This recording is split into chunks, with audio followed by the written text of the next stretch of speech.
Well, let's get you the latest from, again, India, where resentment over the amended citizenship law among certain quarters has culminated into a series of protests. The Supreme Court has now issued a notice to the government on the Citizenship Amendment Act. The top court will take up petitions challenging its validity on January 22nd. At least 59 petitions have been filed in the Supreme Court.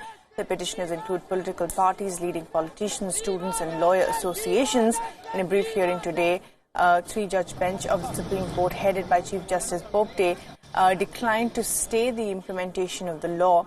The Supreme Court has issued a notice to the centre asking it to respond to all the petitions filed. The Supreme Court will also examine the validity of the law and set January 22nd as the next date of hearing.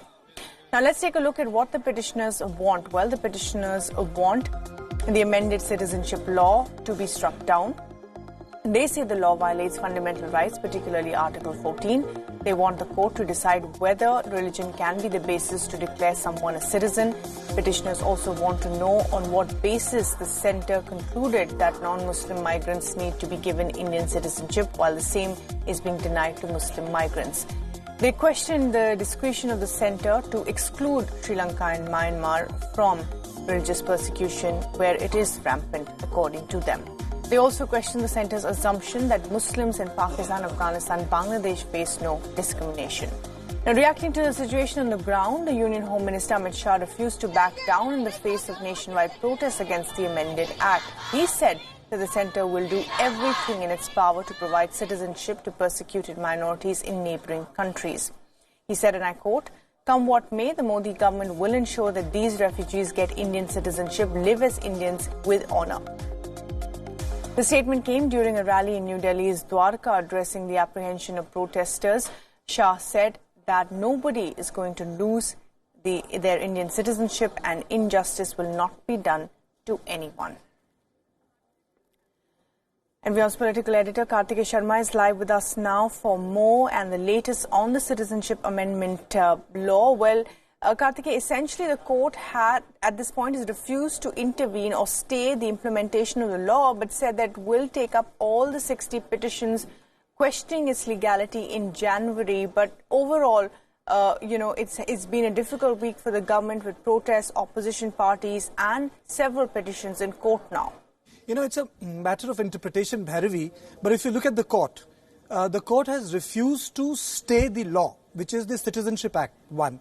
And secondly, the court has done something which is procedural in nature.